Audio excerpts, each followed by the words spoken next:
Listen up. There's no more excuses. We're empowering those who want the hustle by exposing the status quo. The days of ordinary are over.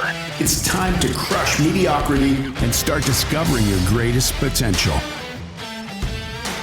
Welcome to the Hustle Nation. To the Hustle Nation. To the Hustle Nation. To the Hustle Nation. Welcome back to Hustle Nation, episode number 4. We've made it this far, Dustin. Can you believe it? I cannot believe it, but let's keep rolling. Hey, we're taking chances, which is going to be a little bit about what we're talking about today, isn't it? Absolutely. So in the previous episodes, if you're just joining us, we talked about what hustle is. And here at Hustle Nation, we have a definition where every letter in the word hustle means something to the hustle mindset, which you'll get more and more of as you listen to this phenomenal podcast. Insert my shitty smile right here. So up until now, we've talked about the H, the U, the S, and today we're going to talk about the T, which is taking chances. So Dustin, just for our listeners who are coming in, maybe they haven't listened to those first couple episodes, give us a brief synopsis of what the H, the U, and the S is, and let's break down the T, take chances. For sure. Yeah, so the H stands for hard work. This is really about you got to put the hours in. You got to be moving while you're working, but you also got to be understanding what you're working on right now, how you prioritize. The U is for unrelenting, which ultimately this is about commitment, sacrifice, and really never giving up. The smarter, not just harder, that really then kind of builds upon the foundation of the H and the U, which is kind of the cheat codes, right? These are the ways where you can work smarter and more efficiently, not just to take relaxing on the beach, but to actually double down and hustle more and achieve your goals at an even higher level. And then the T, further building, is really about taking chances, which we'll talk about today. And we see in hustle, whether it be sports or in life, it's really not defined as hustle in many cases if you're not taking chances. That's a good point. I think so often that people, they have these aspirations of wanting to do X. They want to get to X in their career, in their life, or as a coach or as a team, whatever it might be. But ultimately, so many people just don't start, right? And I hear this all the time, like in social media.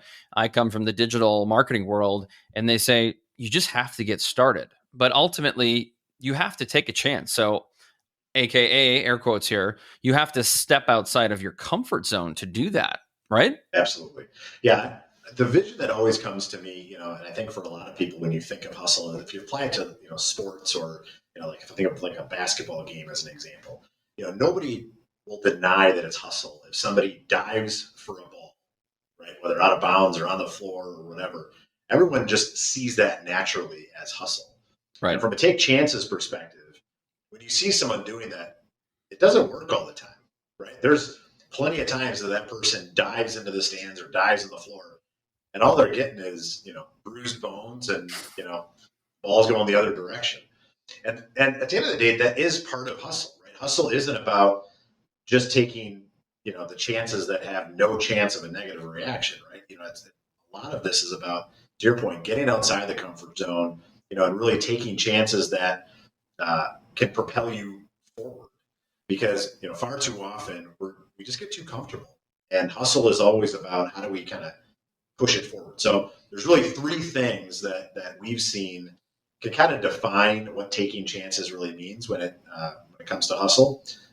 One is fail forward, which we can talk about, right? Fail, learn from it, move forward. The second is don't bet the farm. And we'll talk about that. And the third one is really like, nothing good comes from comfort zones, right? I don't care who you are. Absolutely. Nothing good comes from it because you're not hustling. You're not pushing yourself. You're not getting to that next step because so much growth comes from that. We can talk about different examples that we've seen on how that's come to life. Yeah, I've often considered myself a bit of an outlier. I just think I'm a little bit different, and maybe weird, arguably. But I look back at any success that I've had in my life and in my career, and I think that the most value I've gotten are from some of the worst leaders of what not to do. I also think that a lot of my success is predicated on my failures, which I have many, lots. And I would argue that everybody else does too. And that's okay, because I truly believe there's no such thing as perfect. It doesn't exist. So there's no point in striving for perfect.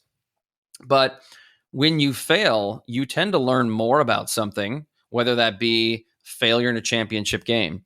You were working for a company and you felt like, hey, man, I was a terrible leader. I let them down. I did X, Y, and Z wrong. You're going to walk away so long as you have some self-awareness, which is probably going to be an episode in and of itself. But you can say, I would do these 3 or 4 or 5 things differently.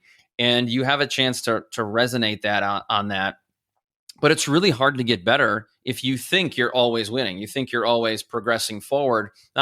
Yes, you can get better. But I would argue that it's the failures that provide the greatest learning opportunities. And I am shocked, as I've come to listen to more podcasts and read more book, to hear leaders and authors and successful people at the level of Elon Musk and Jeff Bezos talk about their failures and openly talk about them. Right? Absolutely. The thing is, with failures, it used to be a thing that no one wanted to talk about because no one wanted to say that they failed. Yeah. And to me, the reason I often talk about failing forward, right, is failure isn't really a bad thing at all. To your point, you can learn from each one of them. The real issue that I have around failure is when people fail and then stop. Right? And that's where you have to fail, learn from it, and move forward. One story I use is when I was in college, right as I was kind of wrapping up, I had an entrepreneurial mindset and I wanted to start a business. So I started this online business. This was right when the online boom was happening, right, and everybody was having all this tremendous success. And we had this online store. We built it. It was kind of a drop shipping structured model, and we had a lot of technology behind it, right? That was going to automate a lot of stuff. So it was going to be super streamlined, and I was going to just be able to sit back and watch it grow. And the name of the store was called Basics and More, which could not be a worse name possible, right? And the reason, and of course, it was a miserable failure, right? I told my family and friends, like, hey, this is what I'm starting. I'm really excited about it, right? And really just in a few short months, it was clear this was awful, right? This was a miserable, miserable failure. But to this day, I go back to a lot of things that I learned in building that business and frankly shutting it down.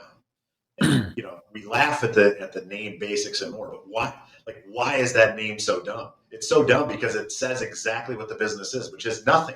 Like it provides zero value, right? The mindset at that time, right? I was a young kid, and the mindset was, well, if I'm online and everybody's online, it's just going to happen, right? Which today seems like the dumbest thing. If you build it, they will come, right? That's exactly right. But to this day, in all the different organizations I'm part of, I still pull from a lot of the things I learned from that failure of nothing matters until you create value for the customer. And absolutely, yes, that's very basic, but I think a lot of times in life and in business, we don't think about that. We get excited about the idea of just doing something, when in reality, one of the things I've learned is we got build value for other people. If you build value for other people, then everybody wins. Yeah, I have another perspective on failure too that I think is very interesting. So you and I like to play golf, right? And so I've heard many people say, oh, well, yeah, I'm a bogey golfer. Well, so bogey golfer is 1 over par on every single hole. And depending on where you play, that could be 46, which I think is pretty respectable golf, right? For the average working individual. However, there's some people that would consider that failure because they measure themselves against par, which, by the way, par is for professionals, which we are not, clearly, nor do we have the time to pretend to be one.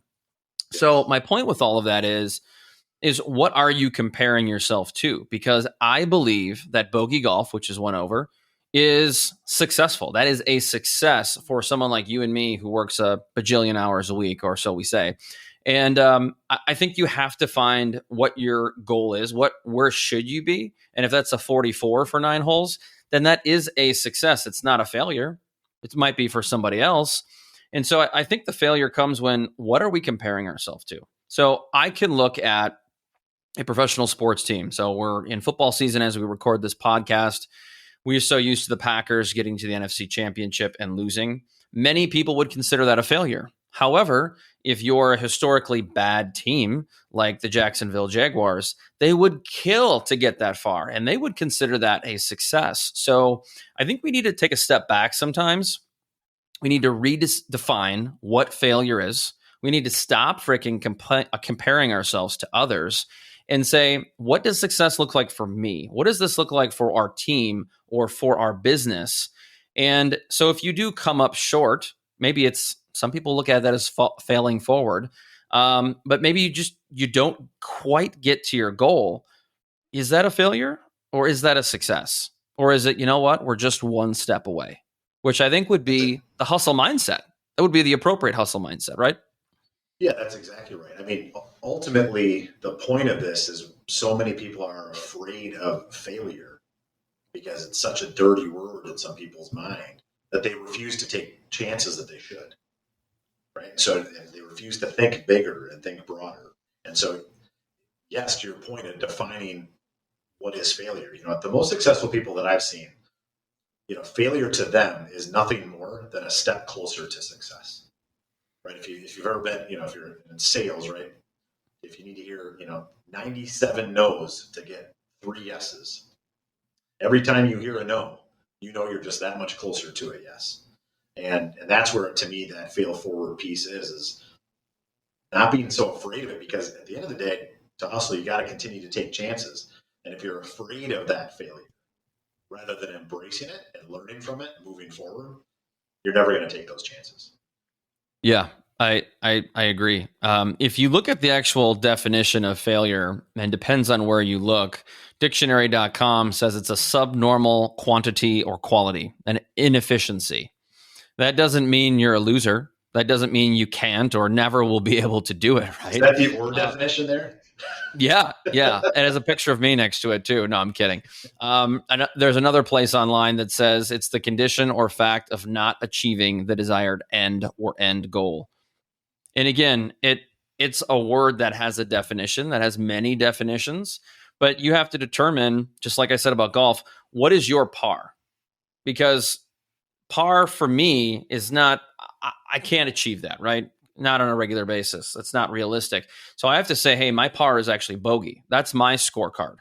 Just like someone else, their scorecard might be something like 50, right?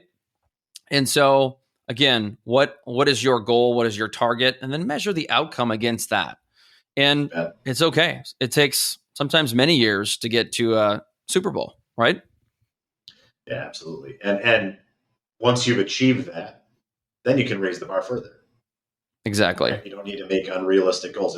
If you were a perfect bogey golfer today, your goal shouldn't be necessarily just to stay to be a bogey golfer, right? Unless that goal is, I want to be a bogey golfer for the rest of my life. I want to be, 85 years old and still be a bogey golfer. Okay, that could be your goal.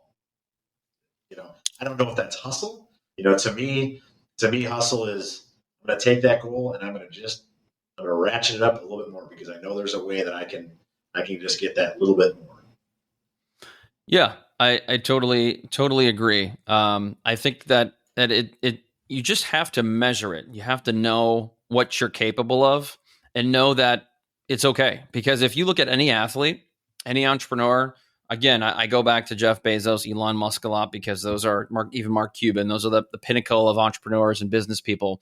But if you look at any phenomenal athlete, Michael Jordan to Giannis to insert Tom Brady, they all have bad seasons. They all have bad games, but they're learning. And as you see with the trajectory of most athletes from their first year to their final year, they're on an upward trajectory, just like our goals in business, right, Dustin? I mean, you run and oversee a very large sales team. You don't come in month 1 or month year and, set the bar or break the record. Oh, well, you would hope you could find those people, but you ascend, you raise the bar all the time if you're achieving said goals, right? Yeah, absolutely. I mean, I look at even, yes, in our core business, our growth goal next year is going to be 30% higher than we've ever had before. Well, if I would have said that same number 2 years ago, everyone would have said it looked like I had two heads. But now, because we've moved that along, yes, it's a big move, but it's not nearly the move, and everyone sees the momentum, they see the direction, they can vision themselves achieving it. And so, but we're still going to have to take a chance, right? It's not guaranteed. We're going to have to go out and get it and hustle, and it's not an easy target. And to me, beyond the failure part, I think the other, the kind of that second piece of taking chances is, I refer to it as don't bet the farm. I don't know if that's just my Wisconsin roots or whatever, but the idea being is you can make bets along the way. Not, a lot of people think that, to achieve success, I have to make this single big significant bet, right? And that, I have to quit my job and I got to go do this, or I have to, put all my money in this basket and, hope that it's successful. And, what we know about success is, it's always harder to achieve than we quite think.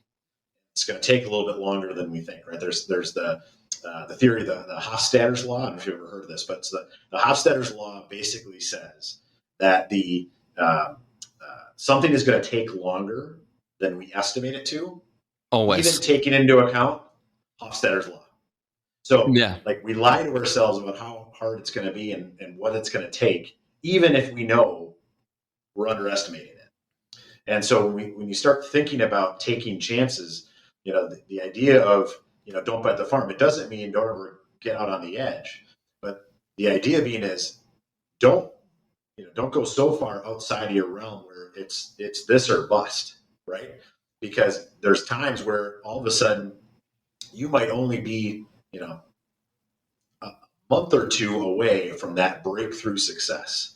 The guy's name, Mike Krasinski, the guy from The Office. yeah. Have you ever heard his story about him being an actor? But I've not. Basically, his story that he talked about is he basically told his mom that said, hey, look, I want to move out west. And I want to be an actor. And she's like, you know what? Go for it. Good luck. Wish you all the best. But you got to do me one favor. Is after 2, maybe 3 years, if it's not working, you have to do me a favor and you have to pull yourself up, because you can't ask me as your mom to tell you to quit and to give up on your dreams. And he's like, okay, we'll see what happens. And so about 2.5 years in, he calls his mom and basically says, come pick me up. I'm done. As you said, I need to pull myself out. I'm giving up. I'm moving out. Let's call it a day. She goes, okay, I will, but just do me one favor. Just give it 2 to 3 more weeks, and if it's still not working, you're still not, you're getting a nibble, then I'll come pick you up. The next week, you got the deal. You got the gig at the office.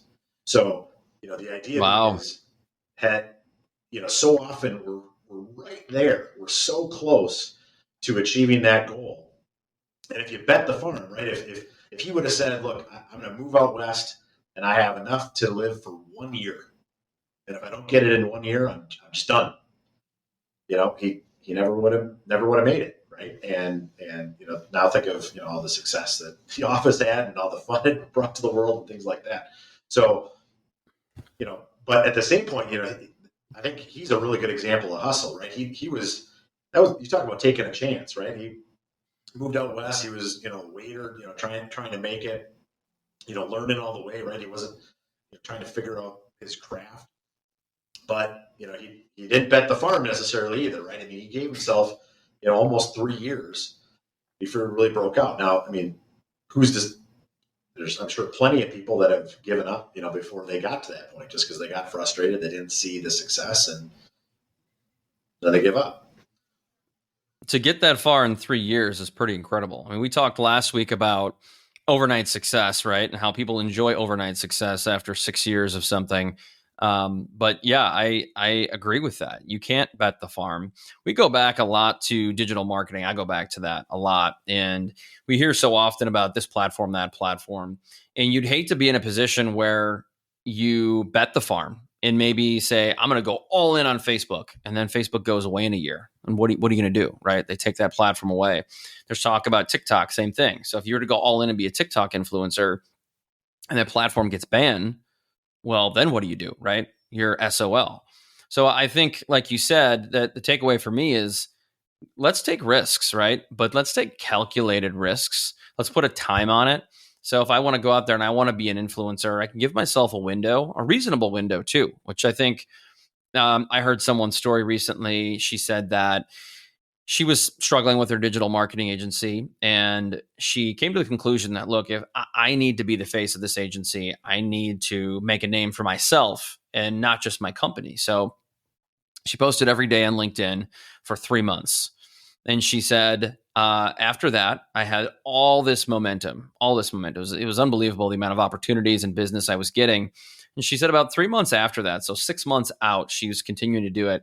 She was able to quantify that she generated 6 figures of income for her business based on that commitment. It was every day producing video content. And I think that is a calculated risk. And yes, there were some failures in there. There were some things that did not go very well. But ultimately, it was the persistence of doing that calculated risk. And if you fast forward multiple years, now she is a very well-known influencer on the platform. And I think that goes back to a lot of things we've talked about with hustle. But the big thing is stepping outside your comfort zone. That's just key. Knowing you're going to fail. And, maybe you do look like an ass occasionally. We've all been there. But absolutely, good things come with time, right? Yeah, they come with time. And to your point, it's the comfort zone is that last piece, right? How are you constantly challenging yourself to get outside of that comfort zone? I mean, I look at, prior to COVID, right? As we were into COVID, I'll never forget when our team was kind of scattered and many were working remote and things like that. I had to do my first video in front of a green screen, which, today, 3 years later, tons of people have learned how to do video and do green screens and things like that. Right. But I remember first kind of diving into it and trying to figure out, well, how am I going to record it? How am I going to do audio? How am I going to do lighting? How the hell do I make a green screen work? How do I put something on the back of it? And, the reality is, there's 10 things you need to learn for that to work. And, now today, just, a few short years later, I don't necessarily use a whole lot of green screen anymore, but if I did, I could do it this afternoon if I needed to. And it's amazing when we think about learning how quickly we forget what we used to not know or not know how to do. One story I'll share is, so my daughter, she's 15 and a half, so she's learning how to drive right now. And there is probably no better microcosm of quick learning curve than when all of a sudden, my daughter, she's a little thing, right? So, to see her behind the driver's wheel is scary as hell for me as a dad, even as a passenger, right? So you're sitting there, and I'll never forget one of the first times we were driving with her. She was driving down a street just, maybe a block or two away from our house. And she was just freaking out. She was just saying, no, I'm stopping. I'm done. I'm turning around. I'm pulling the car over, and you need to drive from here. We're just like, nope, just keep driving straight. Just keep driving straight. And we were just reminding her, like last week, she was driving down that same street, a month later, basically, not thinking twice about it. And, now the next thing, right, is, well, I have to drive a different kind of car. And what if I'm not in my hometown, right? And all those sorts of things. And we forget about how we felt uncomfortable at one point. I used to live in downtown Chicago. And I remember when I first moved down there and driving down there. I mean, I had been driving for plenty of years. It wasn't like I was an inexperienced driver. But if you've driven in, New York or Chicago or LA, it's a different level of driving. And if you haven't done it before, you gotta be aware. You gotta, there's different social norms about, zipper and, tying people together and cutting people off and things like that. But you got to learn that, right? Well, today, if I went to Chicago, New York, or LA, it doesn't even bother me, right? It's something I've learned. It just now almost is second habit. Versus I start thinking about bringing my 15-and-a-half-year-old daughter and bringing her to downtown Chicago. I mean, we'd both be pretty freaked out about that driving. Well, zipper is a technique that most people could and should learn because there are a lot of bad drivers out there. But we'll spare you from listening to more about that. I mean, comfort zone is so simple to me. It's anything from, taking someone like me who's historically been afraid of heights. I remember when I went on a hot air balloon for the first time, absolutely fucking exhilarating. It was amazing. I was scared out of my mind. I was holding on to both sides of the basket like this. Oh my God. But then you get up there and you're like, oh my God, the sheer beauty and the amount of dopamine is going through. It's like, I was so in awe that I forgot I was scared, right? And then you look down and you're like, oh shit. But it could be something like that. It could be something very similar in breaking your fear of roller coasters, which all it takes is a couple and you're like, this is pretty freaking cool. Or it could be going back when I was first asked to speak publicly on stage at an event about social media. I was like, well, okay, well, what do you want me to talk about? And I'm like, well, I don't know. Social media. Why don't you talk about a trending topic? I thought, well, who's going to listen to me? And then, fast forward, I don't know how many years, and I've done it several hundred times. Or like you said, could be driving, could be trying something new. But I think people need to step outside the comfort zone. And there are so many reasons why it's just so key. But yet, like you said in the beginning part of the episode here, people get comfortable. And when they get comfortable, I think they coast. They just stick with what they feel good at. So, they get an invite from a friend. No, I'll just stay home and watch Netflix tonight. Or you have an opportunity to go somewhere. No, I'll stay back. But when you take chances and you step outside your comfort zone, I think there's really something important that a lot of people miss is that you'll smile and you'll have fun. And when you have fun and your brain tells you or your heart tells you, I'm so glad I did that, that probably means you just, even if it's just a toe, you just dipped a toe outside the comfort zone, you're going to say, oh, I should do this again. And I think when you're happy, there's a psychological element that you'll continue to push the needle and you'll continue to push hustling down the road and you'll continue to get better and improve. And there's something you have to do to make yourself smile and enjoy life. And I truly believe it's stepping outside the comfort zone. However you view that, right? Yeah, absolutely. And the examples are all over the place. But, the idea being is, can't take chances and stay in your comfort zone. Right? Those two things they don't go alongside each other. And the most successful people that are truly hustling, truly trying to achieve, there's almost an addiction to being outside of your comfort zone. Right? You see, absolutely. They make joke about a lot of these, super successful people. The movie Along Came Polly, if you ever saw that, where this executive needs life insurance basically to keep his company as his company's going public, and he's a base jumper and he wrestles crocodiles and all these sort of things. Well, what? And obviously that's an extreme, but you see it a lot of times because once you get that feeling you talked about, kind of that dopamine, that feeling in your head, that feeling in your heart of that excitement. Once you've gotten outside that comfort zone, it almost becomes an addiction because you want to get further outside and further outside. And it may always only be just a little bit more outside. I mean, if you would have asked me 5 years ago to do a podcast, I would have said you're nuts. Right? I know. I remember.